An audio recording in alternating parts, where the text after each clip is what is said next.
Le gouvernement qui est nôtre, dès 2016, a décidé de transformer profondément, structurellement notre pays.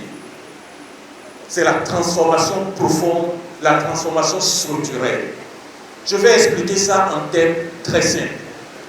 On parle de transformation profonde, de transformation structurelle, lorsque la maison dans laquelle nous sommes, le bâtiment dans lequel nous sommes, que nous avons construit, lorsque nous ne serons pas là, qu'un petit vent ne ébranle ce bâtiment. Le bâtiment puisse résister aux atteintes de l'extérieur. Que si nous avons de l'eau, que nous puissions continuer par ce que nous avons fait, par les dispositions que nous avons prises à avoir de l'eau sans une autre volonté. Nous avons une jeunesse formidable. Les moins de 25 ans sont quasiment 75% de la population. Ils ont besoin de l'éducation. Aller dans de bonnes écoles, des écoles qui fonctionnent tout le temps avec des maîtres de bonne qualité, avec des instruments didactiques de bon niveau, avec le programme que nous aurons choisi. Et faire en sorte que nous ne les formions pas pour qu'ils satisfassent les besoins que nous n'avons pas. Que les besoins que nous avons puissent être satisfaits par nos jeunes. C'est ça l'emploi. Et c'est ça la transformation profonde de notre société. La transformation profonde de notre société, c'est faire en sorte que si je mets la main sur le cœur et que je commence par dire aïe aïe, que l'hôpital départemental de la Takora puisse avoir des médecins de grande qualité qui puissent me recevoir. La stratégie consiste à dire le Bénin n'a pas de pétrole, le Bénin n'a pas la bauxite, le Bénin n'a pas ceci, le Bénin n'a pas cela. Mais la richesse des peuples, c'est l'organisation, c'est l'anticipation et la bonne gouvernance.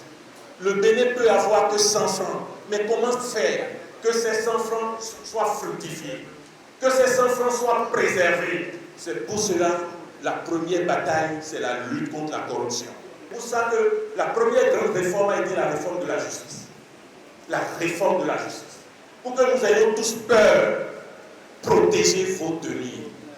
Et deuxièmement, faire en sorte d'investir utilement. C'est quoi investir utilement?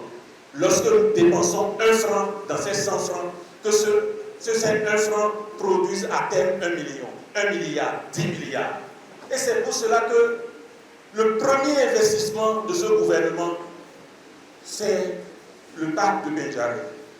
Pourquoi? Parce que, bien évidemment, le tourisme est le pétrole du Bénin. Le tourisme est l'or du Bénin.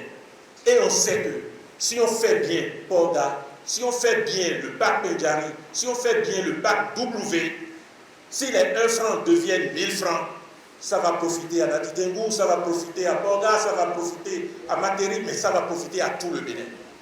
Et c'est dans ce sens aussi que Glodjibé est installé là où il est. Quelles que soient les difficultés, nous devrons protéger notre pays. Protéger notre pays, c'est faire en sorte que même si l'usine n'est pas encore à Natitengou et qu'il est sur n'importe quel espace du territoire, que le soja puisse aller dans cette usine, que le maïs puisse aller dans cette usine. Que chaque fois nous portons béninois, c'est de l'emploi que nous protégeons. Quand je porte les chaussures, cette tenue-là, c'est un couturier béninois qui l'a fait.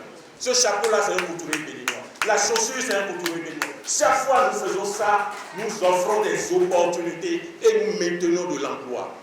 Chers compatriotes, nous sommes venus à Natitengou parce que nous savons, historiquement, Natitengou, les Natéliens, nos compatriotes de l'Atakora, ce sont eux qui portent au plus haut la bannière Bénin. C'est vous qui nous donnez la leçon du patriotisme. Ne cédez pas à ces vents-là. On nous expulse partout. Nous n'expulsons personne. Soyons fiers de cela. Soyons fiers de cela. Maintenant que nous nous réveillons, nous faisons bien les choses. Nous nous suffisons. Et nous allons davantage nous suffire pour que les autres viennent dans notre pays. Aujourd'hui, ce sont les Ivoiriens qui viennent passer les vacances au Bénin. Ce sont les Togolais qui viennent passer les vacances au Bénin. Ce sont les Ghanéens qui viennent passer les vacances au Bénin. Préservons cela. Préservons cela. Et laissons la possibilité à cette équipe qui sait bien le faire, de continuer par le faire, pour avoir le droit de leur parler demain de l'amélioration, du progrès et du patriotisme. Chers amis, je vous remercie.